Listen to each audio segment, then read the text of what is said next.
Hey there friends, Dave Paulides, CanAm Missing Project, a copyrighted edition for our video channel. And we're in here with Huck, the executive producer of the show. She's a little sleepy today and not very lively, but she's in the building. Yes sir, she's a good girl. Hey, shake. Oh, that's a good girl. Good girl. Okay, thanks for coming around. I know you're going to monitor the production. Yeah, I know. So anyhow, back to the real production. And that is our missing person movie that is going to be coming out very soon. It's called Missing 411, A UFO Connection. It'll be out December 12th. We will be selling the DVDs and the Blu-rays, and it'll also be available online. So it's a biggie for us. It is a biggie. And the Blu-rays and the DVDs, yes, they are on site, and we're going to start pre-selling them November 15th. As soon as we're back from the premiere, we'll start the pre-sale, and they should probably go on, and they will be delivered by December 15th in time for Christmas. So that's the big hoorah. But this is a missing persons video, and we've got 3 very intriguing cases along with some letters. So away we go. First one. Dave, a story to start off your week, sir. I am driving home from a shopping trip. Part of the enjoyment to me is taking the back roads home. As you can imagine, I wish sometimes it was in the mountains, but I myself am a flatlander. As I was enjoying the drive, I got a text from my dear one. I pulled over as I heard you. As I'm sitting there, maybe only a couple of minutes, I was startled by a little car that pulled up alongside me. We rolled down our windows. The lady in the car said, "Are you okay?" I said yes. My lady friend had texted me and I had to pull over to enjoy it. I was beaming with a smile. The lady in the car and her young daughter were also beaming with a smile. I can tell you this, Dave, we will all remember this moment, especially the young girl seeing how much it meant to me and how nice her mom was. What did my dear one say when I told her this? So sweet. Have a good week. Dave, Angie, and the team. Oh, thank you. And you know, those kind of things can really change everyone else's day. And if we just did this more often as a society, there'd be a lot more happiness in the world just like this. Yeah. Hey, how you doing? Next letter. I can't thank you enough for continually bringing up mental health and how extremely important it is. Thank you. I've tried to kill myself 3 times in the past from severe chronic depression. I'm extremely lucky that I finally found a superb team of doctors and a wonderful therapist that will follow my care. I talk to my therapist once a week, and I absolutely adore her and can't imagine my life without her guidance. I know how much I've hurt my mom and dad with what I've tried to do, and my therapist helped me see that. With that being said, I know that my situation is not the norm, and most Americans in my shoes are severely suffering, and I don't know how I can get involved and help. I really want to give back somehow and pay it forward, just don't know where to start. You started right here. You're telling tens of thousands of people right now. And you acknowledged a few things. You acknowledged that you hurt your parents. See, that's the thing that a lot of people don't understand, is that at that moment where things are at their lowest, they don't think about the sun that's going to come up tomorrow. They don't think about the glorious day they may have in a park in the summer of the coming year. They don't think about their parents sitting in a room by themselves grieving like heck over the loss of you. It's horrific. It's horrific. I'll end this here, Dave. I don't want to make this too long. What you are doing, Dave, is making a huge difference, truly. A few months ago, I was beyond depressed and had awful thoughts of suicide rumbling around in my mind. You and your videos helped me out of it. Watching and listening to you drag me out of my self-loathing, and I believe that you saved my life. How can someone say thank you enough for that? You just did. Anyway, I imagine that you most likely won't get around to reading this because of your hectic schedule, and that's okay. It's enough that I finally had the courage to write it.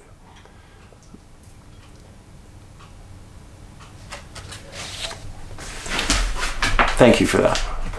I appreciated it. In fact, Huck just heard the letter, and she just jumped up here to say, wow, I'm glad you're here, because without you, your parents would just be devastated. It'd be horrible. Now, I've said this many times before, but I took a 15-week class from NAMI, N-A-M-I. It's for parents, and it's for the people that are suffering. Hold on. I gotta let Huck out before she goes nuts. It's annoying to me when she jumps up on my lap when I'm trying to talk serious stuff with you.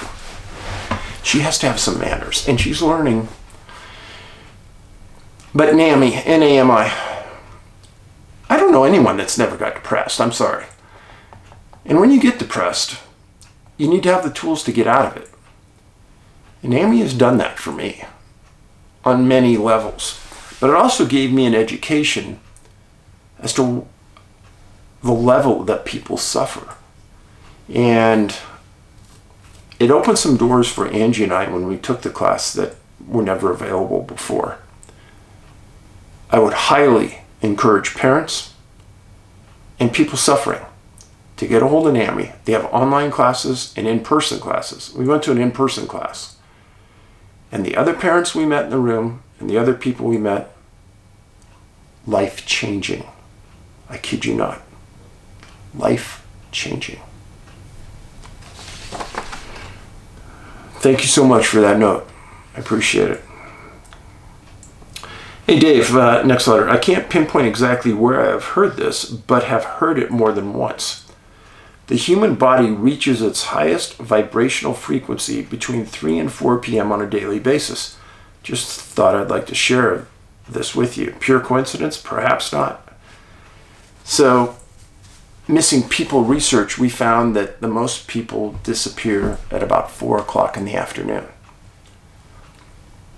I've never heard this before. Maybe one of you have and can respond in an email. CanAm, like Canadian American, CanAm missing at yahoo.com. I'd like to know if that's true. Next letter. Hi Dave, my name is Paul. I'm writing to you about a triangle UFO I witnessed back in 2018.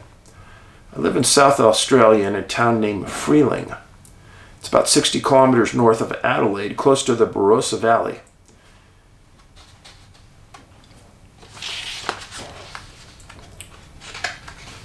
This happened on a Sunday night, Monday morning. Monday was rubbish day. Garbage day in America. You're much too educated to say garbage. Rubbish, I like it. By the way, got a lot of people that watch from Australia. One of my favorite countries I've ever been to. The people were extraordinarily friendly. The beauty is unbelievable. I'd like to go back. Anyhow, I stopped watching television and I got up to put the rubbish bins out on the footpath. I grabbed my phone to use the flashlight to see my way down past the cars in the driveway, but my phone was flat. So I went out to grab the bins. On the way down the driveway, I could hear a plane in the distance, a low-pitched sound of a plane. I thought this was strange because I never heard it before. Shrug it off, I started walking back up the driveway. I started to look for the plane. Look above my shed, there it was. It was huge. This triangle craft was like nothing This triangle craft was nothing like the one you have in your poster. It was isosceles triangle. The craft had a white light on the corners towards the center, there was an aqua blue dome light. On the rear center, there were a set of thrusters. The craft was black, carbonized in color. The reason I remember it so well, and it stood there, was just staring at it. It seemed for hours. I have no idea how long I was there for. Once I had enough of looking at it, I walked inside and went to bed. Strange, I know. The next morning, didn't feel well. I tried to explain to my wife what I saw last night. Nothing but strange looks. Thanks, Dave. Now, one thing about that right away that perked my interest is the phone being flat, dead, no battery. And you didn't take it with you, or you couldn't take it with you, or you didn't want to take it with you because it was not operational. Now think that if it was operational and you had taken it with you, maybe we'd be looking right now at a picture of an extraordinary triangle craft.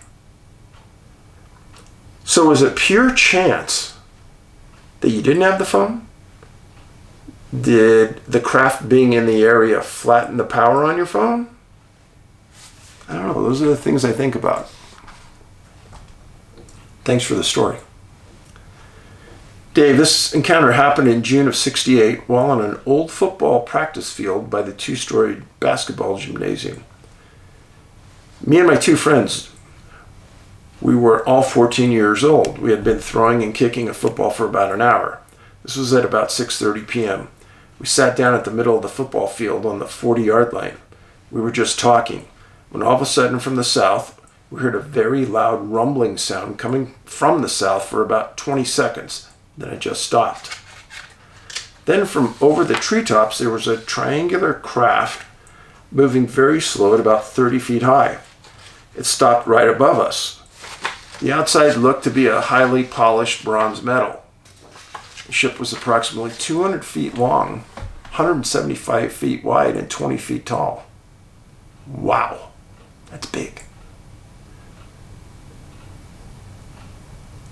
At the corner, there was a ring of neon green light and a yellow neon light 15 feet in diameter in the center.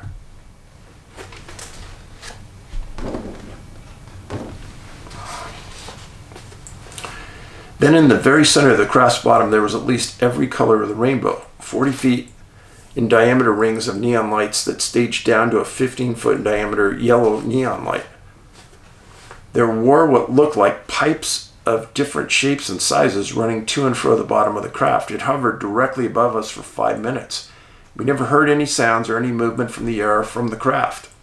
Then it started moving north very slowly, and when it got about 30 feet from the end of over the gym, it just with a blink of the eye, poof, and it was gone, and still no sound. We ran to a friend's house, which was about 80 yards away, and when we entered the front door, my friend's mom was watching TV, and a bulletin came on from Channel 7 News that Shepherd Air Force Base in Wichita Falls had just reported that an unidentified flying object was just detected on radar, and that it had just flown over the base at an ungodly rate of speed. That base is approximately 50 miles from our hometown of Archer City, Texas. Wow. I surmised that the craft flew over Shepherd Air Force Base at approximately 6,000 miles per hour. That was the last anyone ever heard of the incident. No investigation was ever started, no more of the news, and no one was ever questioned about Archer City and the incident. Anyways, kept it to ourselves. Because of you, believe 3 teenagers with a story like that, but it damn well happened. I believe it. The really odd part to me is that the Air Force Base would report that to the public. Very odd. In fact, I've never heard that before. What would be their motive to report it?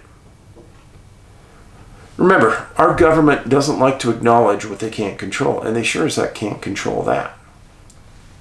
So what was that all about? Good questions. So, since the trailer of the movie came out, and you can watch the trailer, it'll be listed right under all of the videos on my site, CanAm Missing Project. If you just Google CanAm Missing Project, YouTube, you'll get a page, and it'll show 5 videos. Click on the little subheading that says videos, and you get all of our videos. And if you click down on there, you look down, you're going to see the trailer for the movie.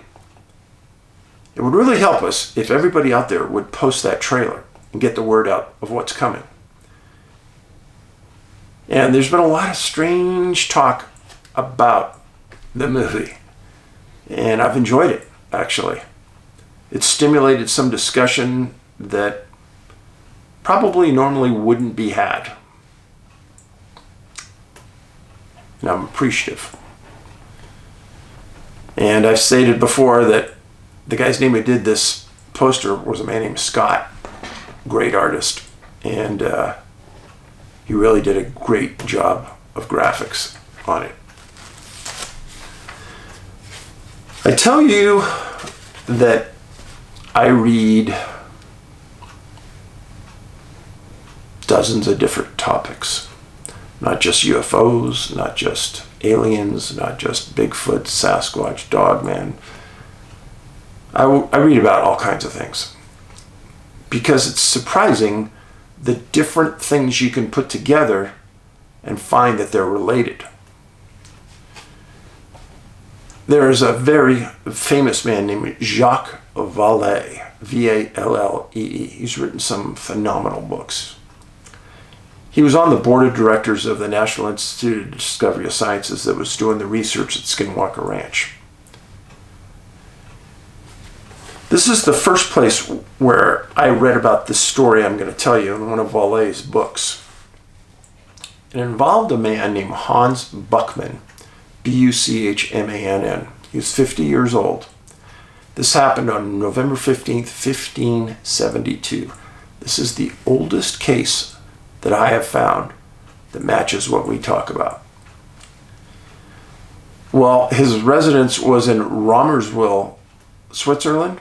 He was a farmer, and he lived about 16 miles southwest of Zurich. November 14th, 1572, he left his home and walked 2 miles to Sempach, S-E-M-P-A-C-H, to meet the owner of the Romersville Inn, a man named Hans Sherman.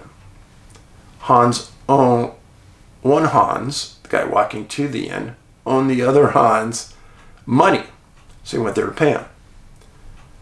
Well, the Hans at the inn wasn't in. You like this? So he stopped at a nearby pub to see some friends. Hans Buchmann left the pub early in the morning and headed home walking.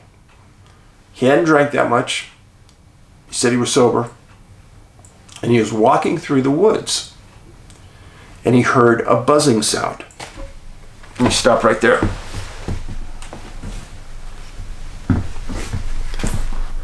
Sempach is a small city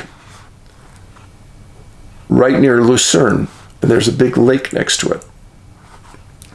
So this is the area he's in, and it would be just west of Liechtenstein. Hans was German. He only spoke German. And he's going through the woods, and he hears a buzzing sound, he says. And the buzzing was so loud, he thought he was hearing bees. And then he thought he heard some type of music in conjunction with the buzzing. And it started to kind of close in around him. And he was carrying a big sword, 1572. And he took out the sword and he started swinging it in the air, he says. Then he doesn't remember anything. Well, somehow, during that effort, or that walk, he lost his coat, his hat, and his gloves. Here's the quote from the story. Before losing consciousness, he said he felt himself being lifted into the air, disoriented and confused.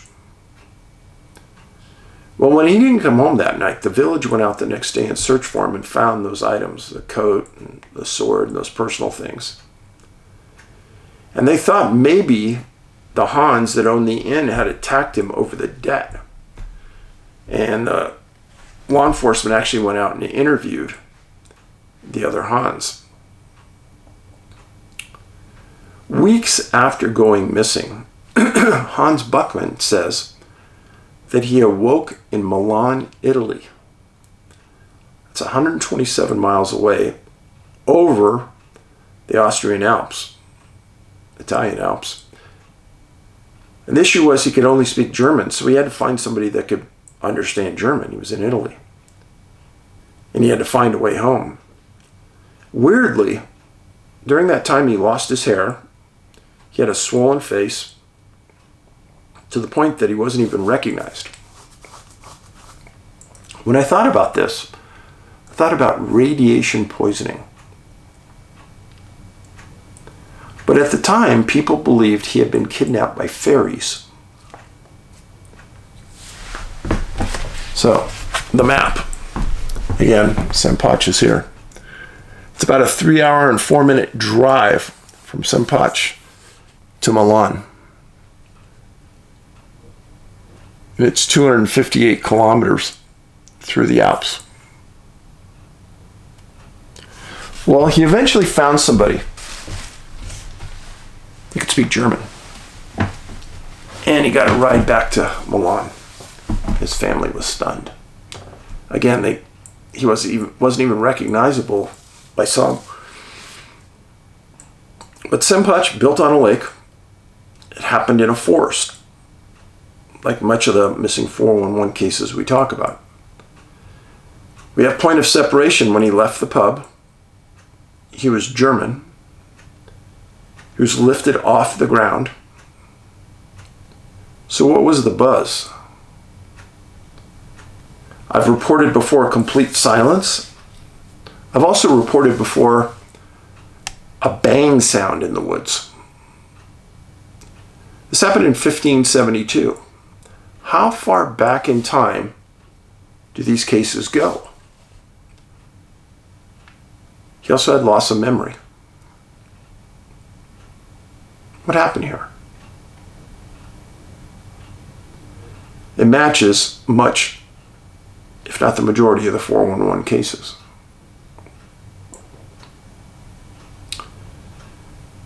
So I tell you about this because back in 1572, we didn't have helicopters. We didn't have modern day flying machines flown by the U.S. Air Force.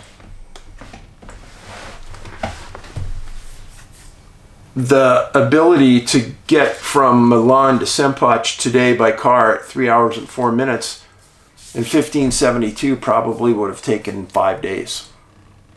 So think about that. Next case happened in Minneapolis. And this is very on key to the cases I've written about in Missing 411, a sobering coincidence. Young men, healthy men, who disappear, who are athletic, who end up in water. Be a critical thinker when I walk you through this story. Martise Windom was 38 years old. He went missing November 7th, 2015 in Savage, Minnesota, suburb of northeast Minneapolis. He owned a credit recovery business, and he was a basketball coach, father of 2 small boys, and lived in Savage, Minnesota. He lived on the 7800 block of West 145th Street, and he was last seen on foot in the area, and people thought he was getting ready to go for a jog. You could always tell Martise's house because there was a basketball hoop in the driveway. He loved to shoot hoops. And he coached youth basketball in Lakeville, Minnesota. Well, he failed to show up for practice on November 9th, and alarm bells went off. And these are huge alarm bells because he was the most dedicated, on-time coach you could imagine. So, no idea here. People were concerned. This is Martise. Good guy. People liked him. Cared about the youth of the world.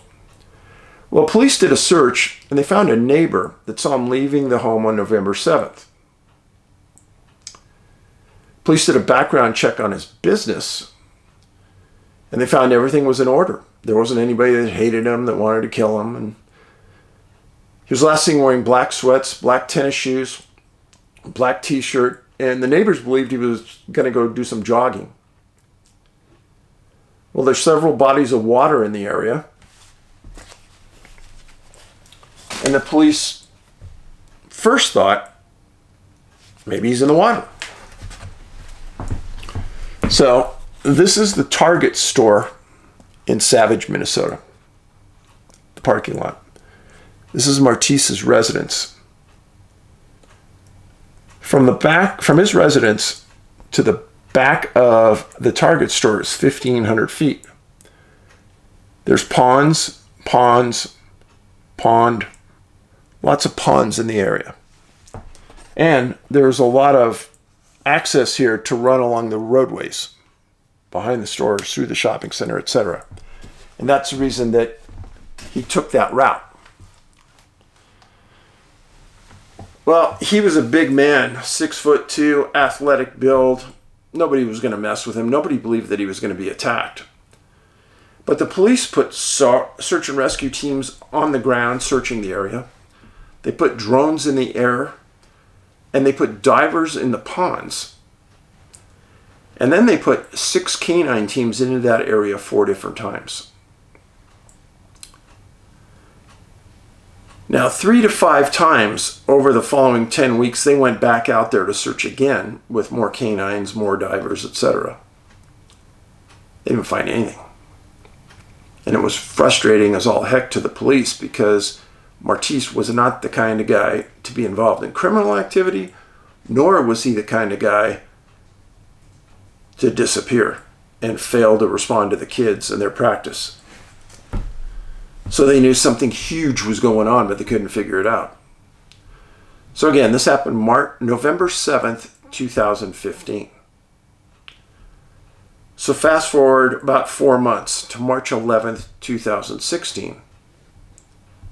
1,500 feet from his residence, at the back of the Target store, in a retention pond, they find Martise's body. Here's his residence. There's the retention pond, and in it they find his body. Friends, I don't care what anybody says.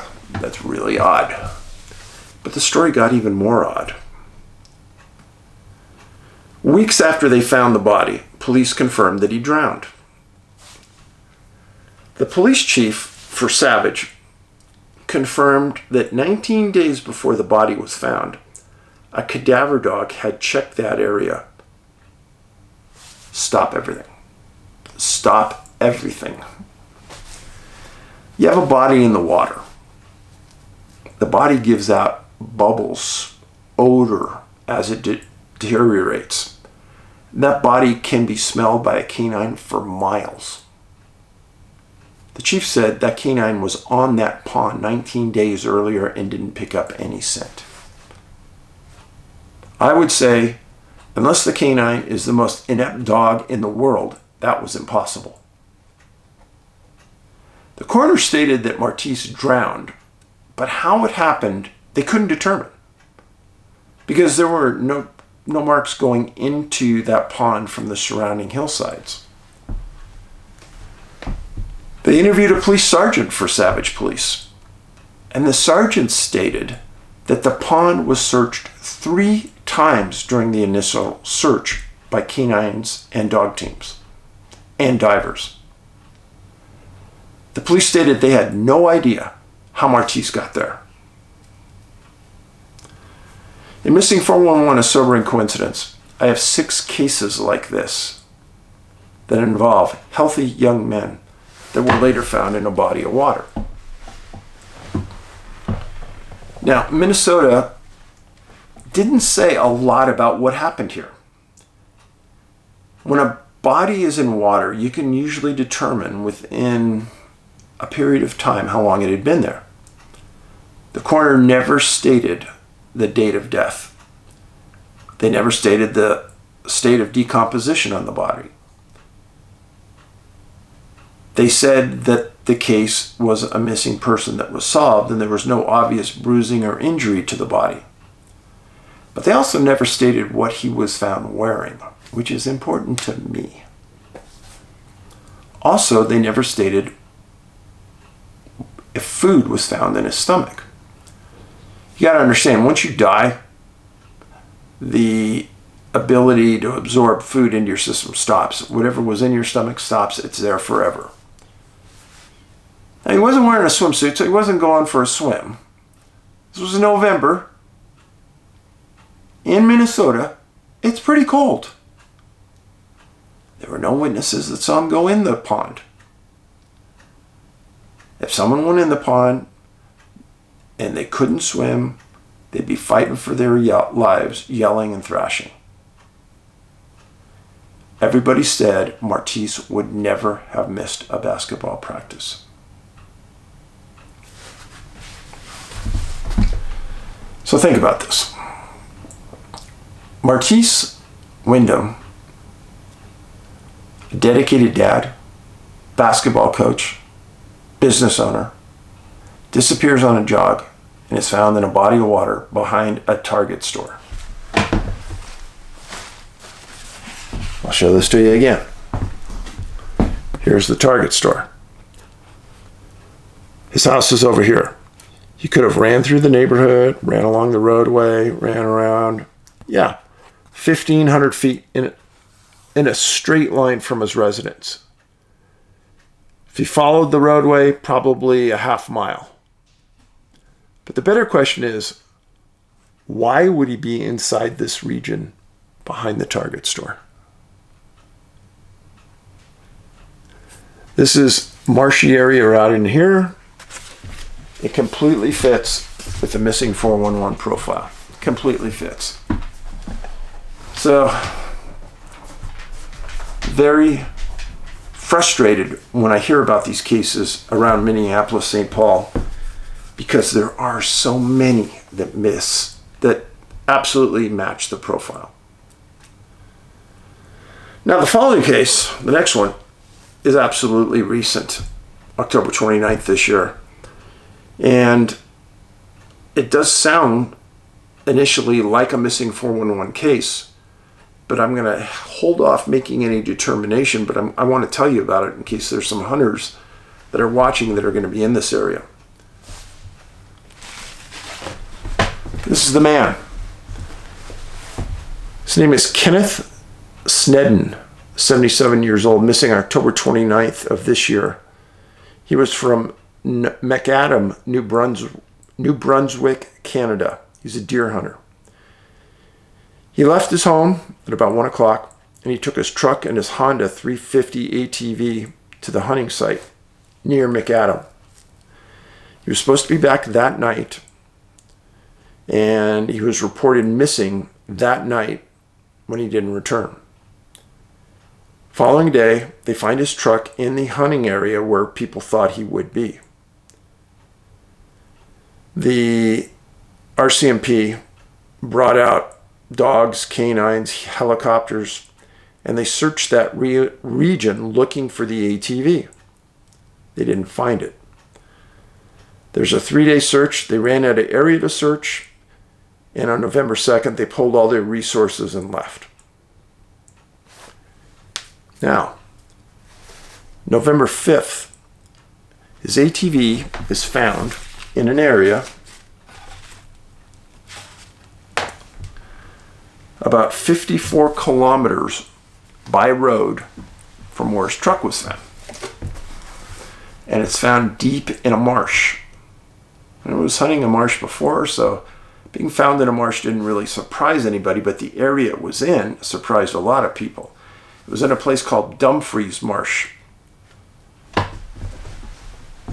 So this is where he lived in McAdam. This is the U.S.-Canada border. And this is Baxter State Park. Do you remember I just told you about a series of disappearances in Baxter? Here to here, point to point, it's about 35 miles, not very far. This is the Bay of Fundy. So, again, he travels from his hunting site here by ATV 54 kilometers, goes into a marsh and disappears. That's the way the story's going so far.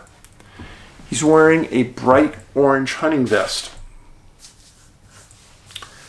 RCMP comes out with more helicopters, more canines. They search the area. They don't find anything. But he's in a subgroup of missing people of hunters. He's in a swamp, an area where people regularly disappear.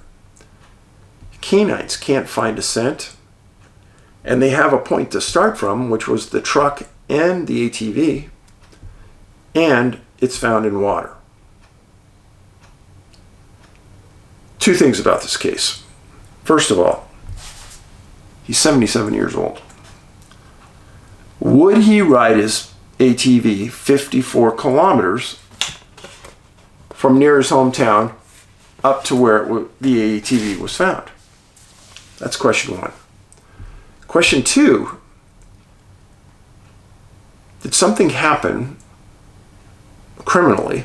Somebody stole the ATV and moved it away from maybe where the body was located. I don't know. Time will tell. Not sure at this point what to think of this case. But I know that there are still hunters in that area. Keep your eyes and ears open. And maybe we can find Ken's body. Dumfries Parish, where the ATV was found, is a big area, tons of water. But, like I've stated 100 times, when a body's in water, especially for as long as it's been there now, the odors should be reeking pretty good. But I feel very sorry for Ken's family that lost a loved one. At 77 years old, to lose your life like that, it's rough. So, that was the 3 cases for today, along with some letters. Please share this on your social media site. Please take the time to watch my 390 plus videos. It would do me a lot of good if you did. And it would give you a really good background on the cases and the stories.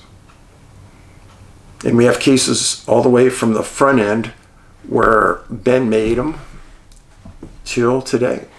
And the cases that Ben made with me, we actually went into the field in Colorado. And they're good ones. So, thanks for being here. Go out and do something friendly for someone today. Just like those stories at the beginning of this video. Make somebody smile. Bring them out of that shell. And let them know that somebody cares for them out there. Thanks for being here. Paulides out.